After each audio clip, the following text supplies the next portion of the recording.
The rain over London was soft but unrelenting, much like the mood in Buckingham Palace that morning. King Charles sat alone in the East Gallery, staring out at the grey sky with a letter in his hand, unopened, yet already offensive. It bore no royal seal, only a California address printed in plain black ink. From his son. Or, as the press now called him, the Duke formerly known as Prince. Across the Atlantic, in a Montecito living room filled with sun and scented candles, Harry tightened his grip on his phone. His publicist had warned him not to send the message, too raw, she'd said.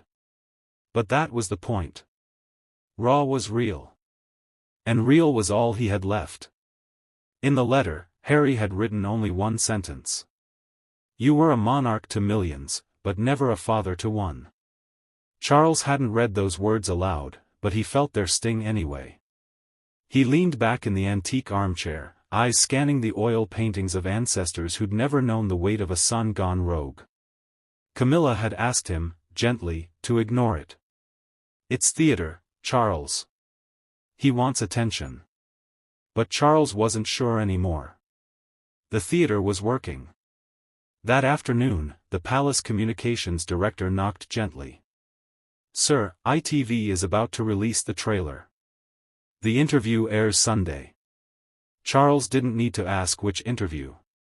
Meanwhile, Harry and Meghan were rehearsing sound bites in a studio in Santa Barbara. Meghan looked pristine in white, Harry wore navy, his jaw tight. The director reminded them, the theme is truth. Just speak yours. The camera rolled. My father, Harry said, without emotion, stopped being my father the moment I became inconvenient to the crown. The sentence would become a headline before sunset. The trailer would trend globally within an hour. And by morning, Charles would be forced to answer, not with silence, but with something far more dangerous, memory. Because this wasn't about one interview. It was about years. Wounds left to fester beneath royal protocol. It was about a boy who lost his mother in front of the world, and grew up to lose his family behind palace walls. And it was just beginning. The palace was a fortress of silence, but Charles was no longer content with silence. The morning after the interview trailer dropped, the headlines screamed louder than the bells of Westminster. He denies his father. Royal rift now irreversible. Harry erases Charles in global bombshell. Charles didn't flinch at the papers, but the folded letter remained on his desk like an unanswered question. He sat in the crimson drawing room, surrounded by tapestries and portraits, yet utterly alone. For all his speeches on unity, his own house was fractured. And now it was public. Would you like to release a statement, Your Majesty? Asked Sir Malcolm, the palace's longest-serving press advisor. Charles didn't reply immediately. Instead, he adjusted his cufflinks and gazed at the fire. If I speak now, I lend credence. If I wait, I look weak. Malcolm hesitated. There is another option. Charles arched a brow. Oh. Invite him. Privately. Not as a king to a prince. As a father to a son. The suggestion hung in the air. Charles gave a dry chuckle. You assume he wants a father. That evening, Charles wrote a message by hand, no aid, no protocol. Come to Windsor.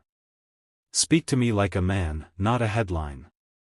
He sealed it, not with wax, but with something far heavier, hope.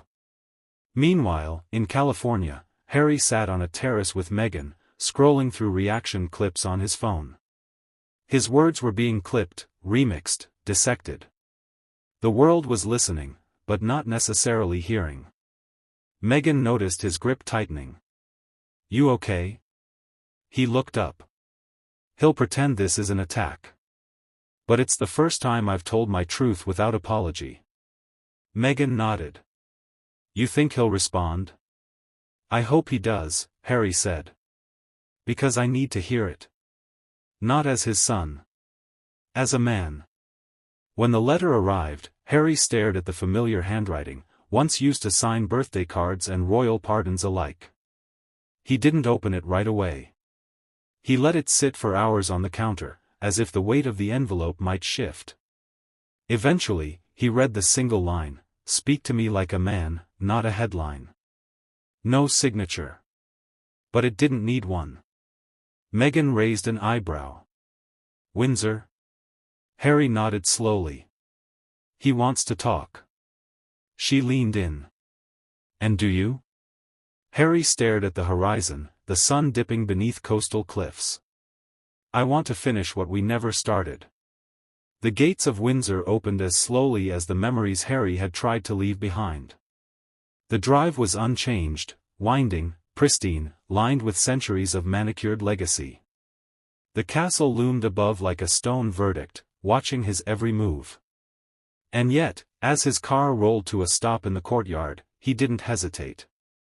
A steward opened the door. "Prince." "Just Harry," he interrupted.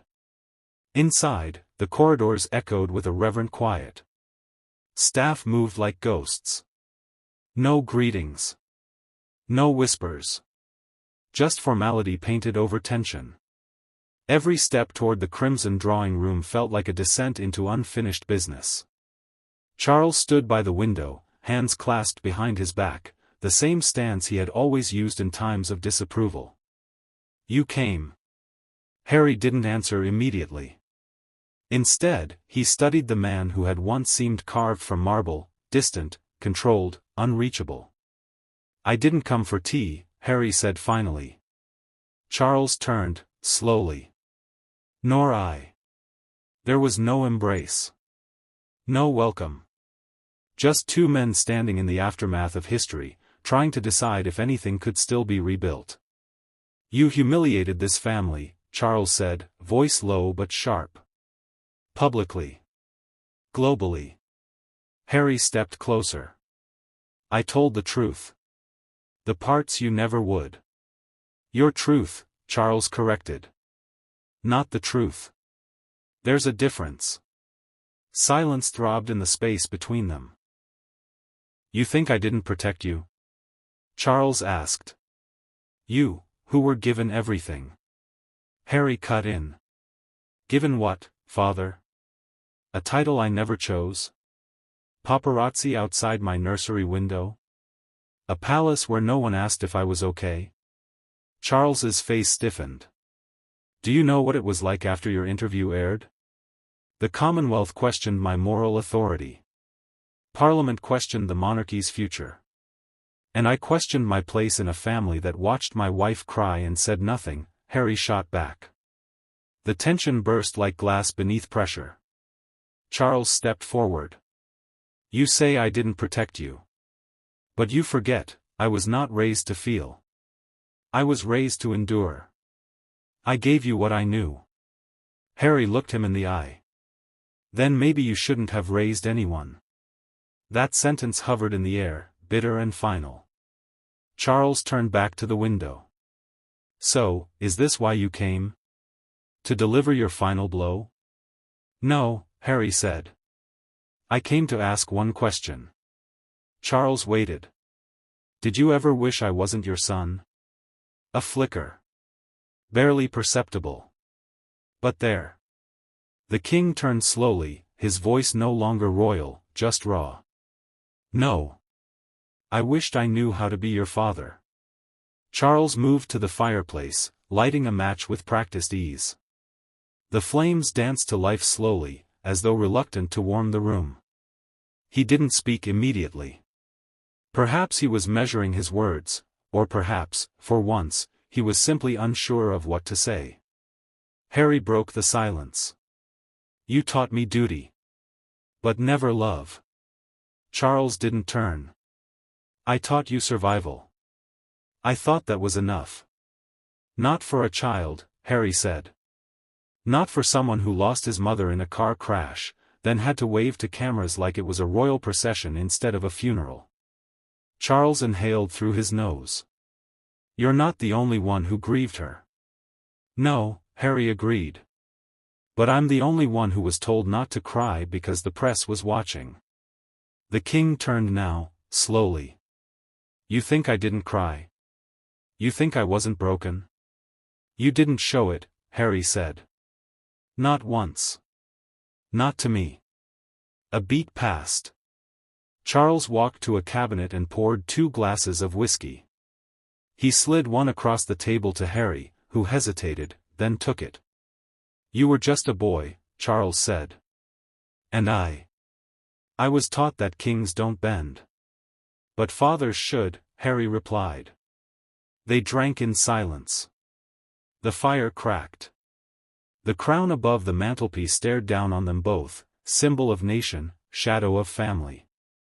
Charles set his glass down. So what now? Do you want an apology? A confession? Will that unmake the past? Harry leaned forward. No. I want you to understand why I left. Why I had to. You abandoned your country, Charles said. I abandoned a system that would have devoured my wife, just like it did my mother. The word stung. Charles's jaw tightened. And now you're a storyteller, he said, not a soldier. You trade memory for money. I trade silence for freedom, Harry replied.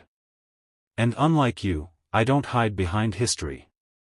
The firelight flickered across their faces, revealing just how much had cracked beneath the surface.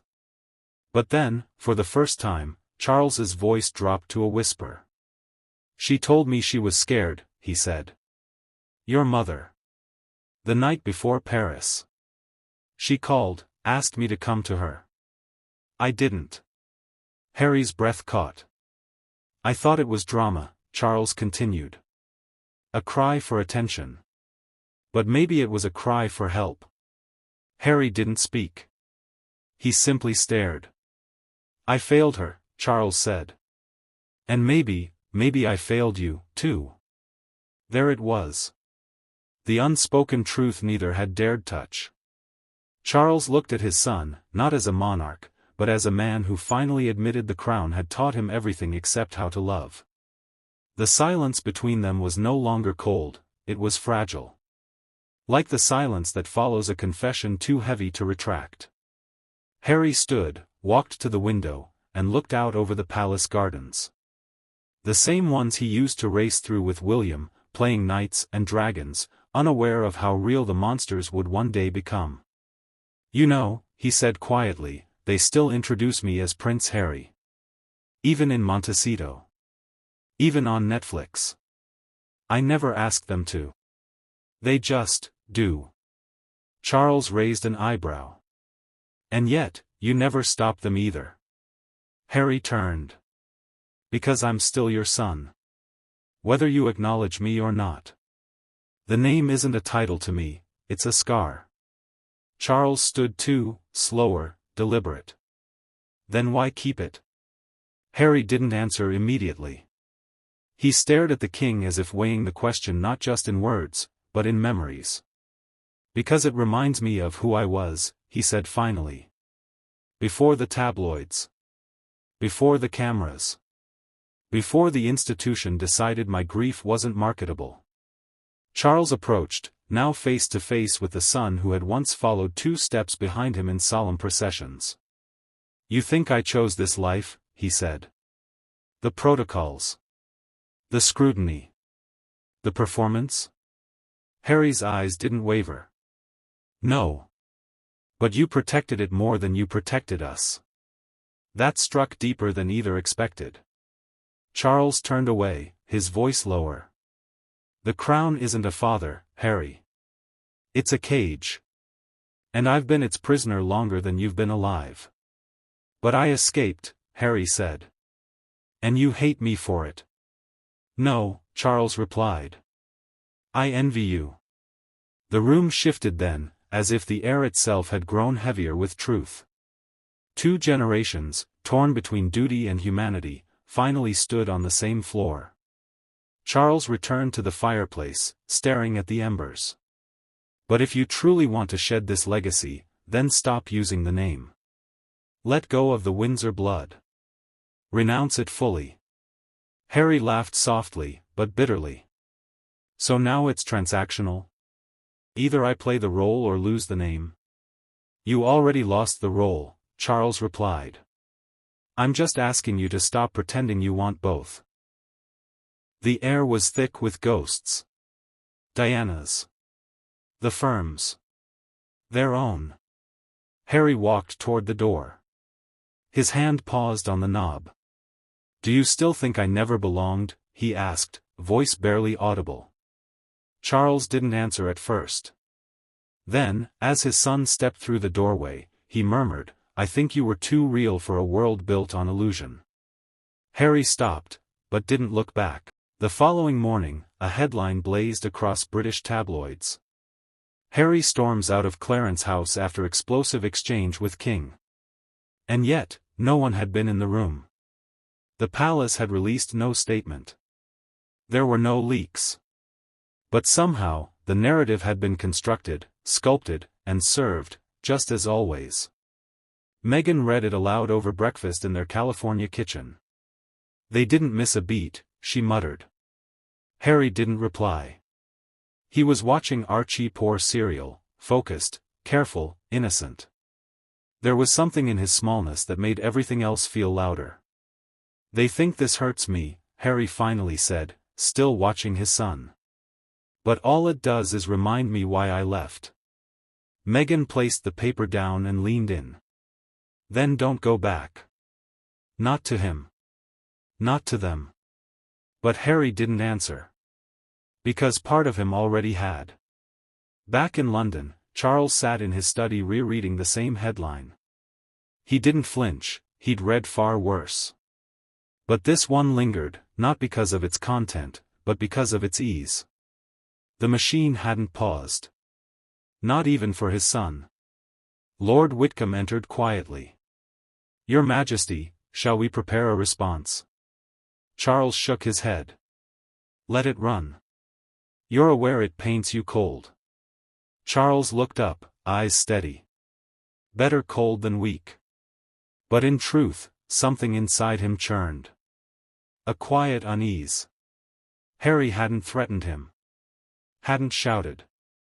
Hadn't begged. He had simply confronted. And that was harder to dismiss. Across the Atlantic, Harry sat at his desk, opening an envelope sent by a charity in Botswana, one of Diana's favorites. Inside was a photo of his mother holding a baby, smiling, free from protocols. Scribbled underneath, in her handwriting, were the words. Let them talk. You walk. Harry smiled faintly. The past hadn't let go. But maybe, just maybe, he didn't need it to. Meanwhile, in the offices of a major publishing house, a leak had been forwarded, not by Harry, not by Meghan, but by a former palace aide. An account of the meeting. Not sensationalized. Not embellished. Just real. It began with one line. A father and son, divided not by blood, but by silence. And suddenly, truth had found its own. The leak didn't cause an explosion, it caused a crack. Subtle. Slow. But once it started, it was impossible to contain. The British press tried to spin it, anonymous fabrications, royal gossip posing as fact, ex-staff with axes to grind. But beneath the noise, the public began asking questions. Not about protocols. Not about titles. About love. About loyalty. About legacy. At Clarence House, Charles was unusually quiet that evening. The Queen Consort asked if he'd seen the leak. He nodded. I have. And? Charles sipped his tea. It's accurate. Camilla blinked. Then why not respond? Because anything I say now sounds like damage control. She paused. Do you still want him back? Charles didn't answer. Instead, he walked to the window overlooking the palace lawn. The same view he'd stared at since he was a boy. Always green. Always trimmed. Always the same. No one ever told me how hard it is to love someone who stops pretending. Across the ocean, Harry watched the story evolve online. People were reading. Not mocking. Not memeing. Just reading.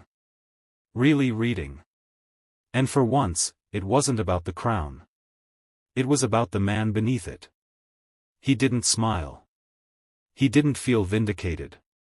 He felt exposed. And yet, lighter. Meghan placed a folder on his desk. Publisher wants to include the Clarence conversation in the new edition. Harry glanced at it. Let them. But no edits. No framing. Just as it happened. Meghan nodded. Truth has its own pace. That night, Charles called his private secretary and requested something unorthodox, a handwritten letter. Not official. Not diplomatic.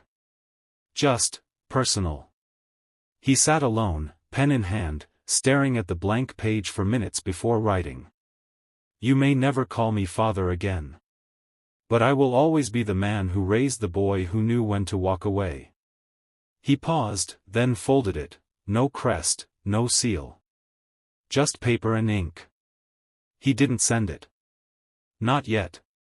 Because even kings don't always know how to end things. The anniversary of Queen Elizabeth's passing brought the nation to a hushed pause. Flags dipped. Church bells tolled. News anchors wore black. Even critics softened their tongues. It was not a day for politics or memoirs. It was a day for memory. And yet, it was also the first time Harry was not invited. Officially, the palace claimed logistical limitations. But unofficially, everyone understood. Charles had drawn a line, not across protocol, but across blood. In California, Harry watched the televised ceremony in silence. Meghan sat beside him, but neither spoke. On screen, Charles laid a wreath. His face bore no anger. Only tiredness. Centuries of it. As if the crown no longer sat on his head but pressed into his bones. The camera cut to William. Poised. Steady. Every inch the future king.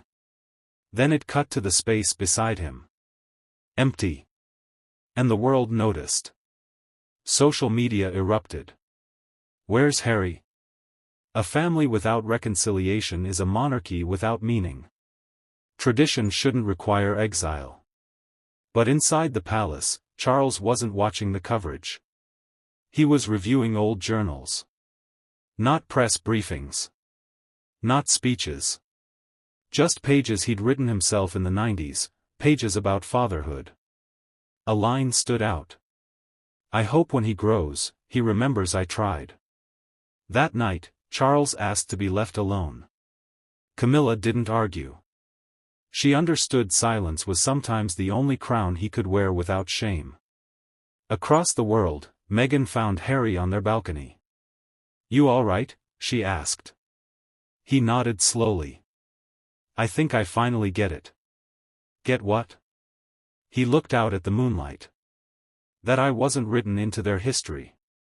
I was a footnote. Who started writing back? She touched his hand. So what now? Harry answered without hesitation.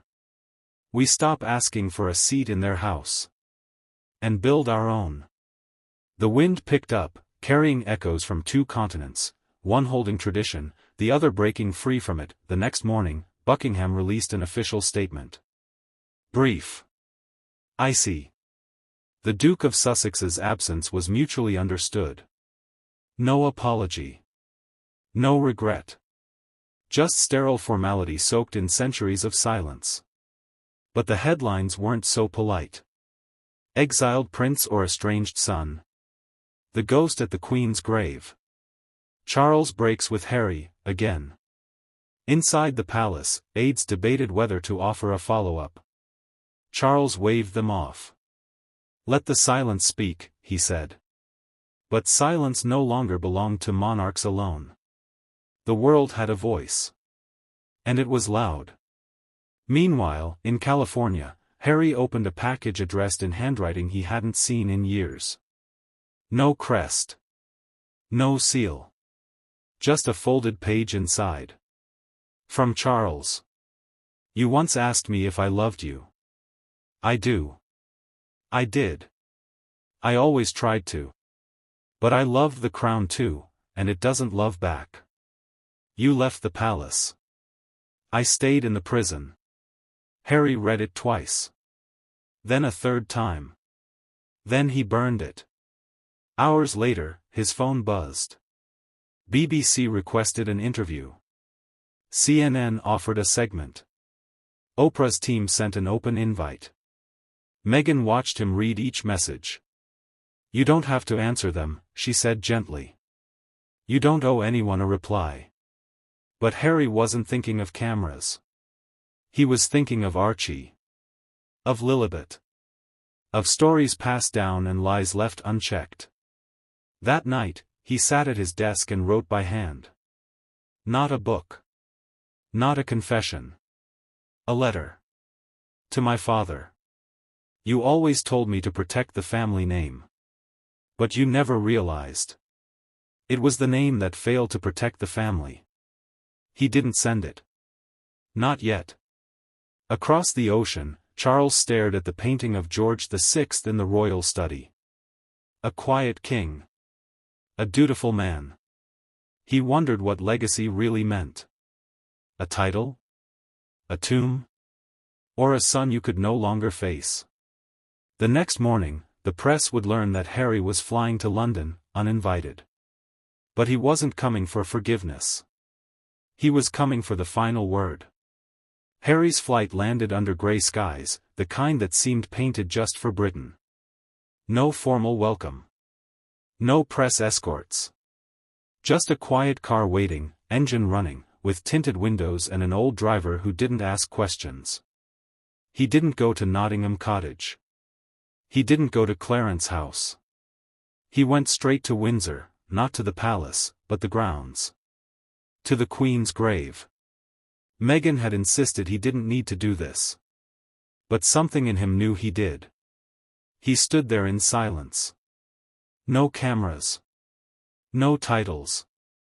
Just a man and a name carved in stone. Elizabeth Regina. Behind him, quiet footsteps on gravel. Charles. I thought you'd come here, the king said softly. Harry didn't turn. You always know where I am when it's inconvenient. Charles stepped beside him. No guards. No royal aides. No pageantry. I wasn't a good father, Charles said. No, Harry replied. You were a good heir. The wind stirred between them like history's breath. The kind of silence that wasn't empty, but full of things never said. Charles reached into his coat and handed Harry something. A worn photograph. Diana. Holding Harry as a toddler. The corners faded. The edges cracked. I kept this in my study, Charles said. For years. Harry looked at it, eyes unmoving. And yet, you still let the tabloids break me. I thought I was protecting the firm. You weren't, Harry said. You were protecting the lie. There was no anger in his voice now. Just truth, spoken too late. Charles looked at his son, truly looked. Not the prince. Not the spare. Just a man he helped raise and failed to understand. You said I'm not your father anymore, Charles murmured. Harry met his gaze. I meant it. A pause. Then stop using my name. Silence again. Harry nodded. That's fair. He turned and walked away. The king watched his son disappear through the Windsor mist. Alone. Free. A stranger to the palace, but no longer a prisoner of it. The next morning, the front pages read. The royal split, this time, it's final. But in a quiet corner of Windsor, a new inscription was added beside the Queen's grave. It read simply. Legacy is not blood. It's truth spoken without fear. In a world built on names, titles, and legacies, sometimes the bravest act is to walk away from all of it. Harry didn't leave the crown for comfort. He left for clarity. And Charles? He didn't lose a son. He lost control. This wasn't just a royal fallout. It was the final chapter of a family that forgot how to be one. Because at the end of the day, blood isn't loyalty. And legacy isn't love.